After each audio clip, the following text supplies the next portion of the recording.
Welcome to the Made in Migration podcast, brought to you by Lawgration, the specialist law firm that helps navigate the complex world of Australian immigration and citizenship law. Here we'll talk about all things to do with migrating to Australia. We're going to learn, grow and be inspired together. Make sure you subscribe and let us be partners on your journey. You're listening to a Lawgration production. This podcast is intended for education and/or entertainment purposes only. All content is current at the time of recording and subject to change without prior notice. While Lawgration is an incorporated legal practice, we are not aware of your personal circumstances, needs or goals, and information contained in this podcast should not be construed as legal, immigration or other advice. Before acting on any information in this podcast, you should always query whether it is relevant to your circumstances and consult an Australian immigration lawyer or registered migration agent. Welcome to the Made in Migration podcast, where we explore the stories and ideas shaping Australia's migration journey. Today, we're incredibly fortunate to be joined by Peter Van Vliet, CEO of the Migration Institute of Australia. With decades of experience spanning government advocacy and leadership, Peter has been at the absolute forefront of migration policy and reform. In this conversation, we'll dive into his personal journey, the challenges and opportunities in Australia's migration system, and what the future holds for skilled migration and multiculturalism. Let's get started. Peter, welcome. Thank you so much. I really appreciate that introduction. Peter, your career spans decades in migration law and policy, including senior roles such as Assistant Secretary at the Department of Home Affairs and now CEO of the Migration Institute of Australia. What first sparked your interest in migration and what continues to drive your passion for this work? I suppose, like many people in this sector, I've been directly affected and impacted by the migrant experience. I'm the son of a migrant who immigrated from post-war Europe, from the Netherlands or Holland in 1952 as a very young man. I was born a few years after that and grew up in the sort of melting pot of southeast suburban Melbourne. And so very much from a very young age, I was very connected to the migrant story, the migrant experience. The migration waves were different. When I was young, it was predominantly European countries such as Greece, Italy, Turkey, the Netherlands. They were sort of the dominant source countries, along with the traditional source country, obviously, of the UK and Ireland. But certainly growing up in the migrant milieu and just having an experience of the migration trajectory from the initial migrants, first generation, second generation, and just seeing how well comparatively Australia had done it. I've just always been fascinated by the role of migration, by the journey of migrants, by the hardships they face, but also by that sort of the importance of a welcoming community from the host community, and just been always attracted to the policy ideas and issues and challenges around running a successful migration program in a country such as Australia. Sounds very much like this is part of your DNA, basically. Migration, that is. I think so, and it wasn't something that was deliberate. I just sort of gravitated towards this policy area. I gravitated towards the really interesting place of Australia. I mean, Australia ultimately was obviously an indigenous country for tens of thousands of years, and then was a settler country, and obviously that presented enormous challenges for the indigenous population, which we're still addressing and still need to address to redress some of the devastations of settlement for that part of our community, and to make sure that they're very much front and center of our community going forward. But I think out of that we saw this settler society emerge, and I think not similar to Canada and New Zealand and these types of countries, you saw a new type of society emerge where it wasn't necessarily around one ethnic group or one cultural group. It was actually a myriad of cultures. And even in the initial stages of Australian settlement, there was significant differences between the Scots and the Irish and the English, who all had their separate schools and separate churches. Um, and you've sort of seen this really interesting development in these countries where a different type of society has emerged, a sort of multicultural society, which has also embraced migration and has embraced diversity, not without its challenges and from time to time. And I've always been fascinated about that as a policy construct and how you do that well, how you have good settlement programs, good migration programs, balancing the various interests of all the parties, including the host community. Australia is, of course, one of the most successfully multicultural nations on the planet, with about, I think it's a third or so of its population born overseas. What do you think makes Australia's migration model successful compared to some of the other countries that you mentioned? It's a really good question. It's something I think about a lot. So I'm glad you asked it. I mean, you're right. One third, 31.5%, I think is the latest figure of Australians are born overseas, which by international standards is high.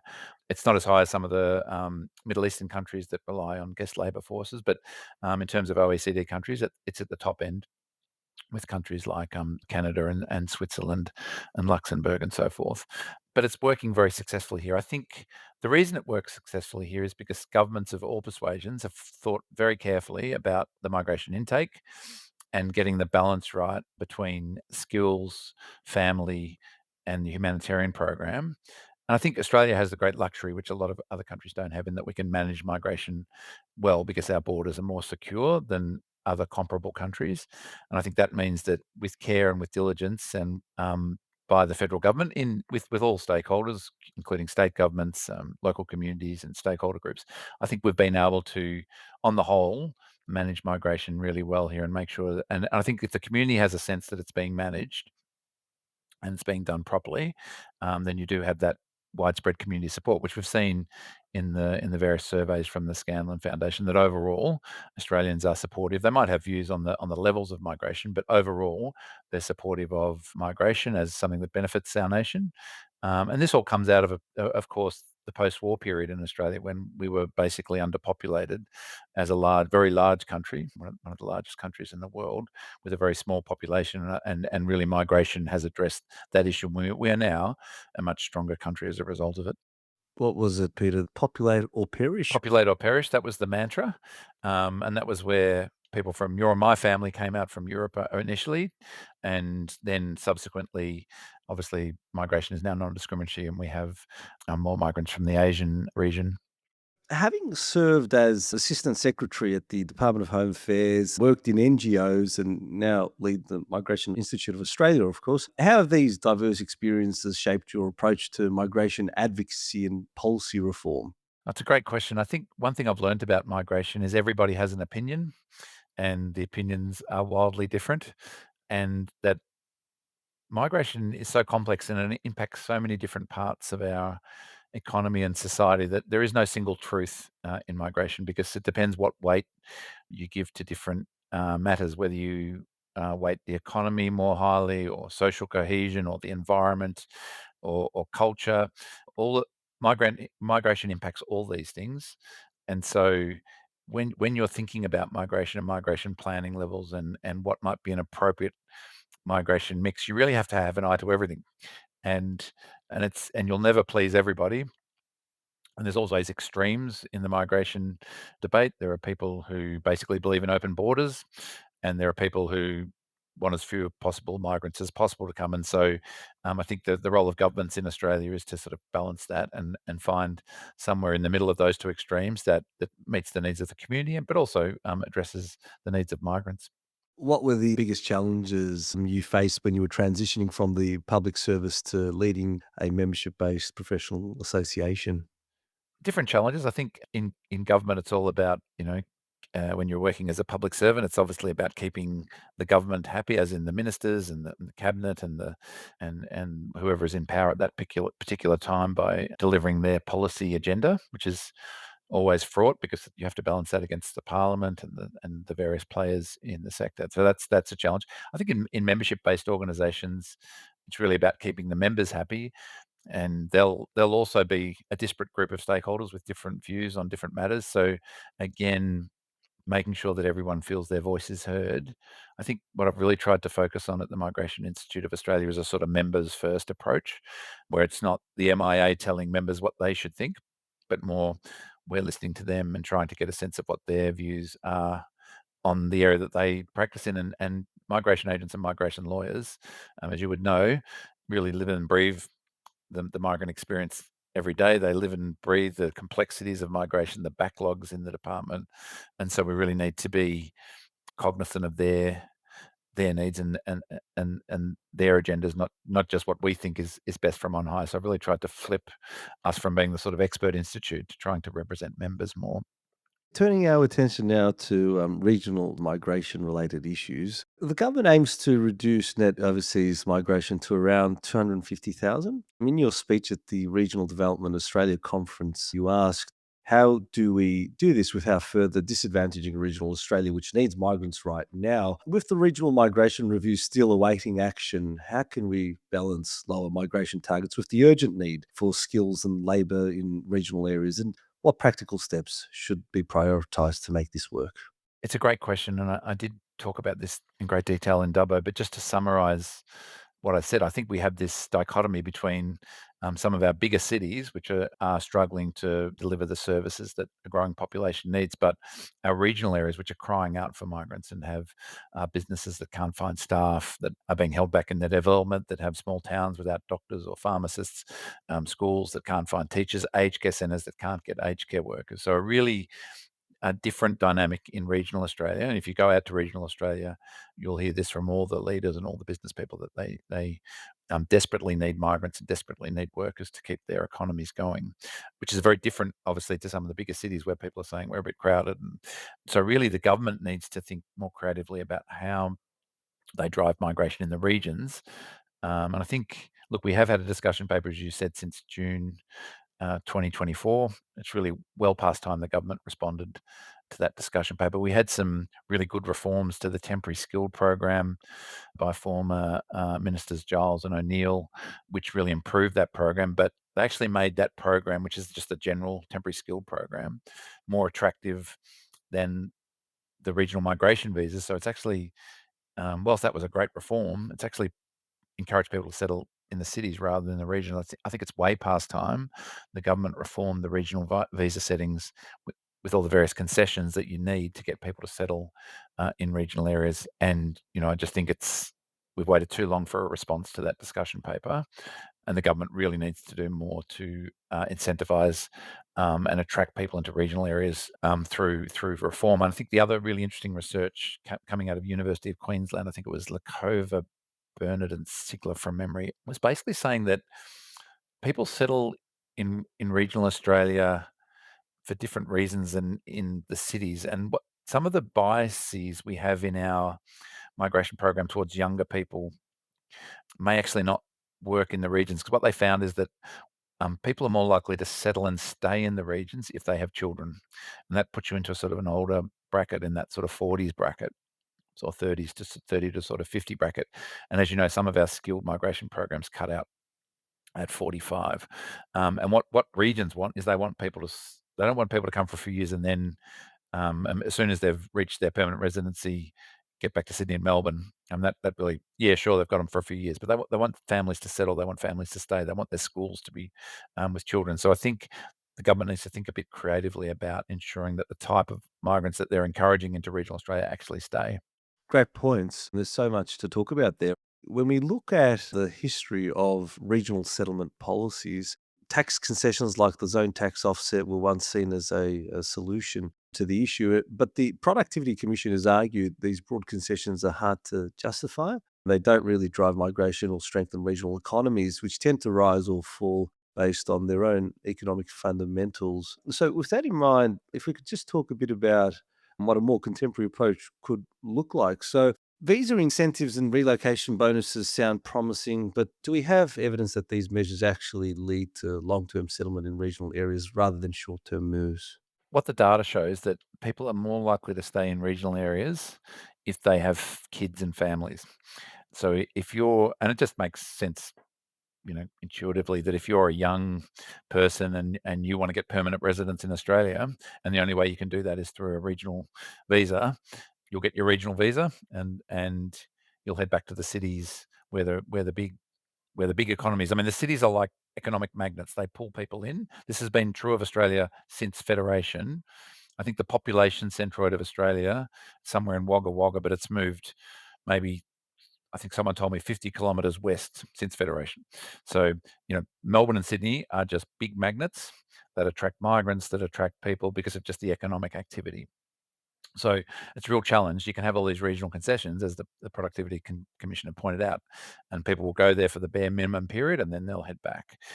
So the way around that is to actually think a bit more creatively about which type of people are eligible for visas in regional areas, and tilt the concessions towards people that are more likely to stay. And again, the research out of the University of Queensland shows that families with children are much more likely to stay in regional Australia than younger applicants, which is sort of counterintuitive because a lot of the skilled migration visas, for good reason, from a sort of city perspective, um, give points or extra concessions to younger people because they're more likely to stay longer, pay tax longer, better economic benefit for Australia. But conversely, those people are probably less likely to stay in regional areas. From what I'm hearing, we've got to look at this at a more sort of holistic level, really encouraging people to lay roots in those communities so that there's a sustainable connection there, and so that as a result, don't just see the minimum period out. Fascinating points. Now, Peter, changing tack a little bit here, in your article earlier this year for the Australian Financial Review, you argued that the significant investor visa, when properly vetted, can deliver substantial benefits like driving investment, creating jobs, and strengthening the economy. You also suggested it should remain part of a balanced migration strategy alongside skilled migration and innovation pathways. Given the criticisms that the investor visas add little long term value and concerns about integrity risks, how do you see the SIV fitting into Australia's future migration framework? And what safeguards or reforms would make it a credible tool for economic growth rather than just a buy a visa scheme? That's a great question, and thank you for reminding me of that article because I think it was an important contribution. I'm not sure it made a big deal of difference in terms of the current government's view on the significant investor visa, but it certainly put out the views of many people in our sector about the SIF. So I think when you think of a significant investor visa, which is basically a visa where people are required to invest significant sums of money in the Australian economy to get that visa, you need to think of it as part of a holistic migration program. And I think where people get a bit lost is they sort of say, "Oh, it's a buy a visa scheme," or it's, you know, the golden ticket. And you get this sort of sorry, very emotional language around what is actually a visa that's actually beneficial to the Australian economy. Now, what the government, when they axed the program, basically cited integrity concerns, which was interesting, and there was also a lot of comment about buy a visa and golden ticket and this type of thing. And that now I think you need to sort of unpack that a little bit because and I understand people have ideological opposition to a visa where you can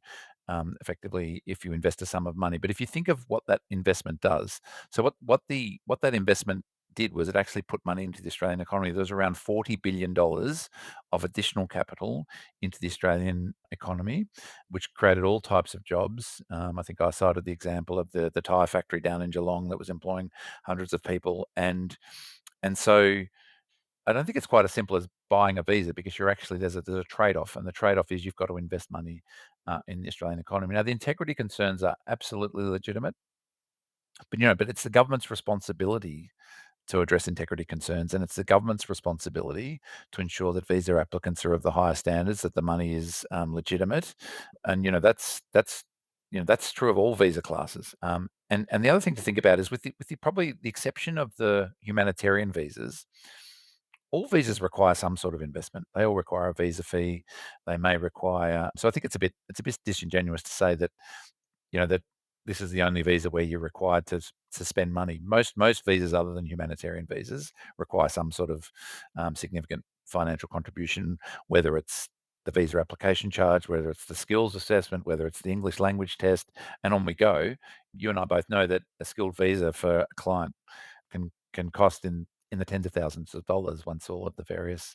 So I think it's a shame that the government's axed the investor visa. I think it's unlikely under the current government an investor visa will come back. They've made it very clear that they're opposed to this visa. But I think what's happened since they've axed the visa is New Zealand have created a visa called the Active Investor Visa Plus, and all the people that would have come to Australia are now going to New Zealand and they're investing. And these are very small numbers. Like there was only 300 people roughly a year in the actual significant investor visa.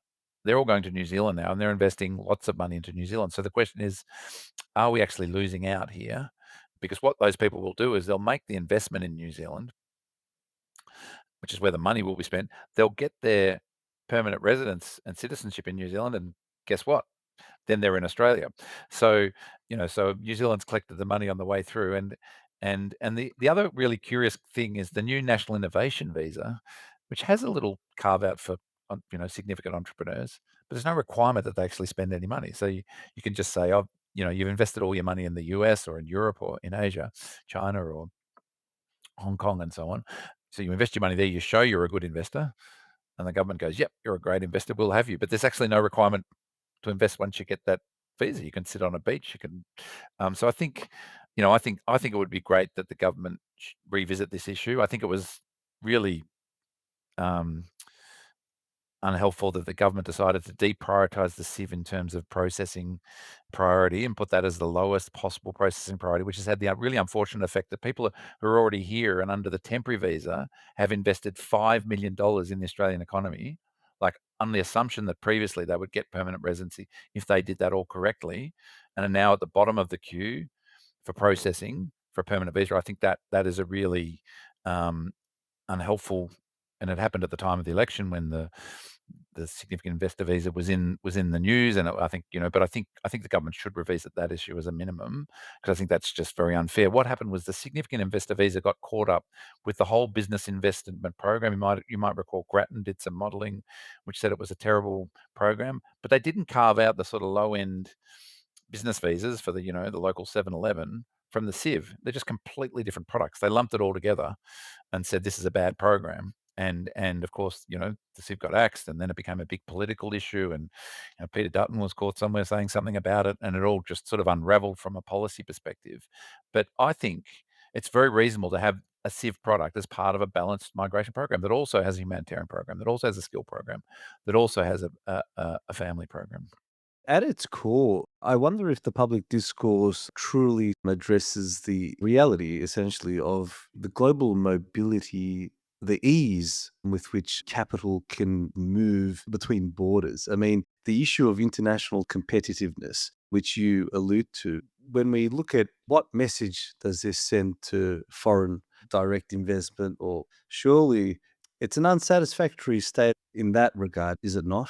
I think so. And I think, to have a small carve out for people who are willing to invest in productive areas of the economy, and you could even direct it to housing. You could say, and then suddenly you've got a sort of migration as a potential solution to the housing problem, rather than the sort of propaganda that it's, making the housing problem worse. You can say, okay, we'll have a sieve where you've got to invest in residential housing, and people will do it. Like there'll be investors out there with expertise in that area who'd love to be Australian permanent residents, and then you have migration as actually addressing that issue.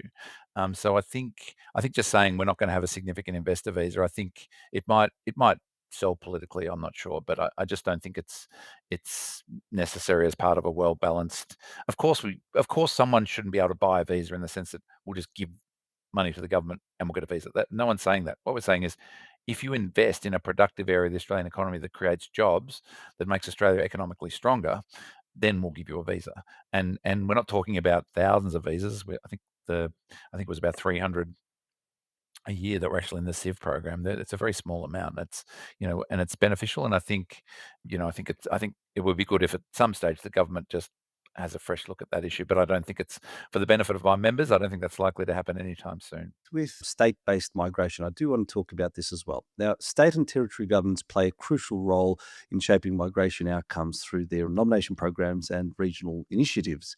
How do you see the role of state based migration evolving? And what's your assessment of the current state of play in terms of effectiveness and alignment with national priorities? The states have a critical role in the migration program, and I think the state-based program is a really helpful part of the whole planning system, in that it basically gets the states involved, and it gets a more regional focus on, particularly in the Skille program, with around 33,000 of those roughly 130,000 places given to the states effectively to address their local skills needs, which are often very, very regional needs. More often than not, they're most of the states and territories directing those visas into regional areas. And I think a couple of things have happened recently, which I think the program has got a bit out of whack. So you will know that the nominations, the government's indicated they're going to reduce the nominations for states and territories to well below the 33,000 planning level, to sort of around the 20,000 level. The government's ostensibly saying they're doing this because they're claiming there's a backlog and that the planning level has got out of whack with the state nominations. But I find that a bit curious because there's backlogs in all visa programs, and once you reduce the nomination, you're effectively reducing the capacity of a state to give somebody the opportunity to apply for a visa and then get a bridging visa until that visa is processed and work in that state and territory and contribute to that economy. So it is, even though the government's saying we're keeping the planning level the same, the reduced nominations does actually have a direct economic impact, particularly in the states and territories. And we'd like to see those nominations increase. We think that along with, I think it was the Premier of Western Australia was saying just the other day that they're not happy about the reduction in nominations. And Western Australia is really where the money hits the road with migration. Big mining state, they need people all the time in terms of to keep their economy going. So the other thing I think that's interesting, that's what's happened with state-based migration, is the announcements around the state and territory allocations or nominations are getting later and later. We're now just about to hit November. I think it's October 29 today. Sure, we have small interim allocations in some states and territories, but we don't have the formal allocation. We're getting very close to Christmas, which is 6 months into the program year. It's very hard for states and territories and applicants in our sector, migration agents and migration lawyers, to get their clients all ready to go at late notice, particularly over Christmas, when people really want to go and spend a few weeks on the beach or go overseas to visit loved ones or whatever it is. Suddenly the government rolls out the announcement, in mid-December or something. That's just not acceptable, when it used to be in sort of August, September, that these sorts of announcements would be made. So I think my sector and my members are rightfully getting more and more concerned and perturbed about the lateness of the program. And I think it's really time for the government to announce the allocations. And we would prefer that they didn't reduce nominations from the level that's already below the planning level, because state-based migration does have a role, and it should be done in an orderly manner. And I think, we saw a very late announcement of the migration program this year due to the election and all the population debate that was happening around that. But it's sort of no excuse for just this ongoing delay in just getting people just administratively doing their business. And I think, I'll give the government credit when they do good things, such as the 482 program reforms, which were terrific. But I think they've got to just start getting back to the pre-COVID days, when migration programs were formally announced in May, the programs were rolled out in July, and by about August, September, we knew what was going on with the states. I think we've seen this real lag, and it's something that started in COVID, and they've sort of never quite got out of it, where just things are delayed. And I think they just need to get administratively faster. So, on that topic, then, the permanent migration program sets the framework for how many permanent skilled family and special eligibility visas Australia grants each year. And do you think the current planning levels strike the right balance between economic needs, family reunification, and humanitarian obligations, or is there room for recalibration in your view? That's a great question. And it's a question that ministers and governments and departments face every year, and they consult widely. In Australia, the program's been sort of very consistent for around 10 years. It's been sort of between that 150,000 to 200,000 mark, with the skill program at roughly 130,000, and the family program at roughly 50,000, and the refugee program, to give credit to the government, recently was increased to is now at that 20,000 sort of level, with a few other programs sort of sitting around that. So I think that's been a bit of a consensus, that two-thirds, one-third skilled family, and then with around, that 20,000 refugee program. I think that's worked well, but I would make a couple of points.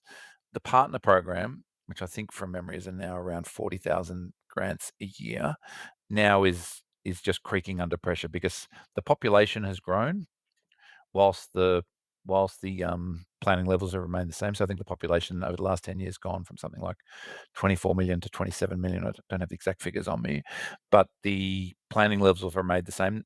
The number of overseas born has increased, but the partner program has remained the same. So now we have this situation where there's sort of 2 to 3 year waiting periods, usually around 2 years, sometimes worse, for partner visas for Australian citizens and permanent residents wanting to live with their partner and lawfully, officially. Um, and we know that under Section 87 of the Migration Act, you can't cap partner visas.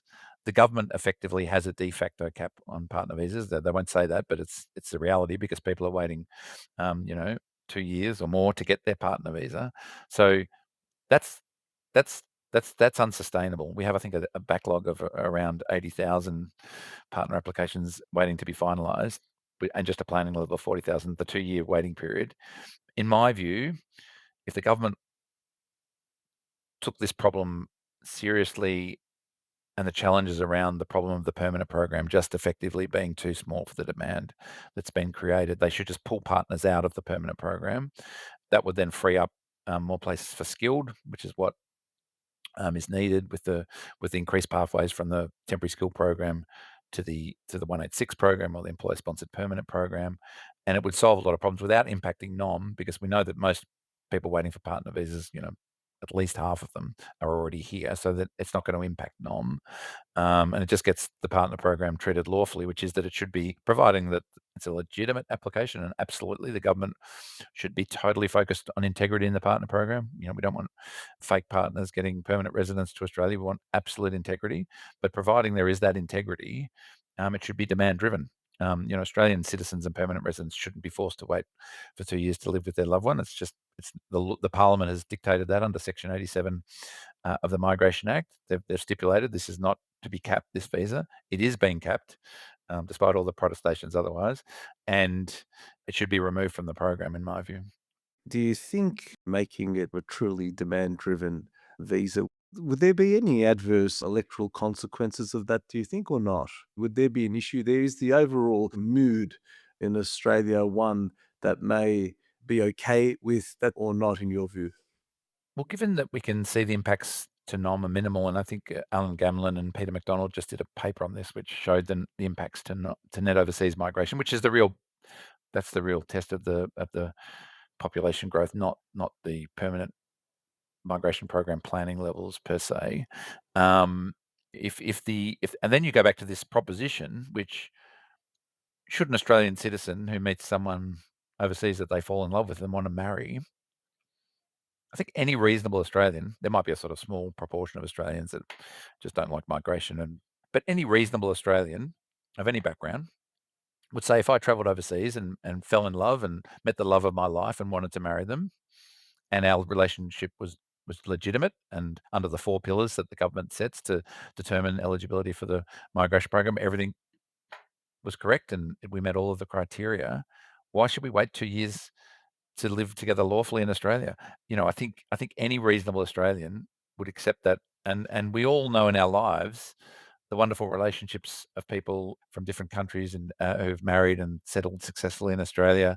Um, I don't think it's a political issue. I think it's just common sense. There are legitimate debates about NOM being too high when it reached 500,000 a few years ago, and there are legitimate debates around the size and of the permanent migration program. But I think most Australians are sensible enough to realise that Australians who want to live with their partner should not have waiting periods to do so.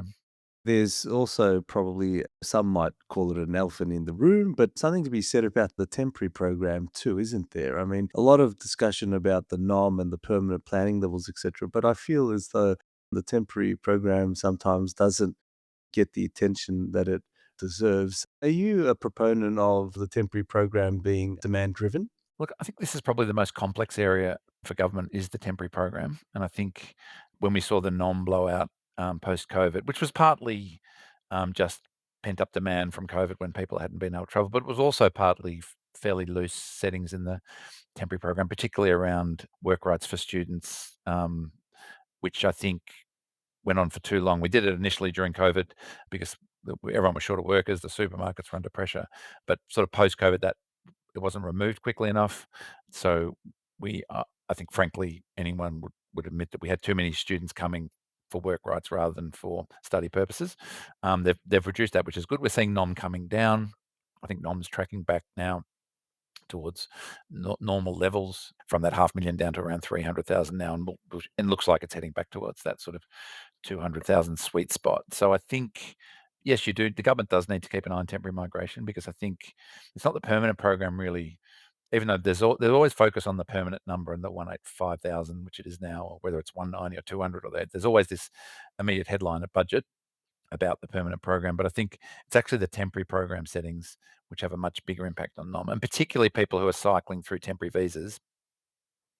And I know that as agents and lawyers, we're trying to give people their best shot at staying in Australia. But I think the government also, from their perspective, which is a sort of different agenda about keeping NOM under at reasonable levels, they've got to look at, ensuring that people aren't visa hopping for too long, and eventually you're either on a permanent visa or you return to your country of origin. And I think from a government perspective, it may not be a client perspective or an agent or lawyer perspective, but it's reasonable to get that balance right, so that we don't have people on temporary visas for a long, long period of time, 10 years or whatever, without a reasonable prospect of permanency. And that's where it gets difficult for governments, and I recognise and respect that, just getting that balance right. But I think you're right. There needs to be more focus on the temporary program numbers than the permanent program numbers, which are pretty settled, and if anything, frankly, are slightly low, given the pent-up demand. Now, you've championed initiatives like the #billion-dollar benefit campaign for better skills recognition. Why is skills assessment reform so important for migrants and the economy? It's just really not good enough if we have people driving Ubers and taxis who are qualified engineers or qualified doctors, but for want of skills assessment processes that are a bit outdated or a bit weighted towards certain jurisdictions. Um, and in the absence of them having significant amounts of money to either go back to university or to get qualifications upgraded through different ways, but they just can't because they don't have the access to those resources. It's really pleasing that I think the government has heard loud and clear that $1 billion benefit campaign, which, to be fair, Settlement Services International, the NGO I'm associated with, not full-time, but drove that campaign fantastically. And I think the government's listened. It's a complex area of public policy because it involves the states and the Commonwealth skills assessments, and you've got to get everybody rowing in the same direction to improve it. But there's undoubtedly work that can be done. And it's not just skilled migrants, or it's also refugees and family migrants who often get caught up in this. There's so many professions where there are people out there now who could do that job, but for better skills assessments processes. And I think Deloitte did the modelling, which showed that it had a $1 billion benefit to the Australian economy if we could fix and nail this problem. Doesn't require an increase in the migration program, doesn't require an increase in overseas migration. It just requires reforming all our skills assessment processes and qualifications recognition processes. And it's fabulous that I think the Treasurer, Jim Chalmers, and has got behind it. And I think really, really looking forward to seeing what comes out of it. The potential upside benefit from a productivity gain perspective, it just seems like this is ripe for reform, this space. So we should watch this space, I guess. What role do you see technology and artificial intelligence playing in migration law and visa processing in the, say, next decade? A bit of a future looking question. It's a great question, and it's a question at the Institute we're grappling with, not just for agents and lawyers, but even for our own operations. I think the thing about migration law is it's so hideously complex, as you know, as a practitioner in this space, that we have to be very careful about AI, because, we see it all the time with people getting on AI and working out whether they're eligible for visas, and then realizing that the material that AI sourced is 1 or 2 years out of date, or they've missed a little reg in the act, or sorry, a reg in the regulations, or a section of the act that precludes them from getting a visa. And I think we have to be extremely careful with AI and migration advice. I think where AI is obviously extremely beneficial is business management, recording client meetings, which I think everyone knows just saves so much time of just typing out notes of recorded conversations and transcription, which I think that's where AI really comes into play. But I think we have to be extremely careful about. I think I've done a lot of things in my life, but I think the most complex thing I've ever done is advising clients on migration law, because there are just so many twists and turns. I have such respect for people such as you who do it and do it well, and have strong client bases and a good reputation, because I know how hard it is. And it's a really particular skill, and I think we are a long way away from AI being able to do that. And I would be very wary about any agent or lawyer who's using AI. I mean, sure, you can use it just to give you a bit of a quick refresh on the basics, but when you're actually down to advising clients, and we know that there are things like bars that can knock people out of reapplying for long periods of time if they get something wrong.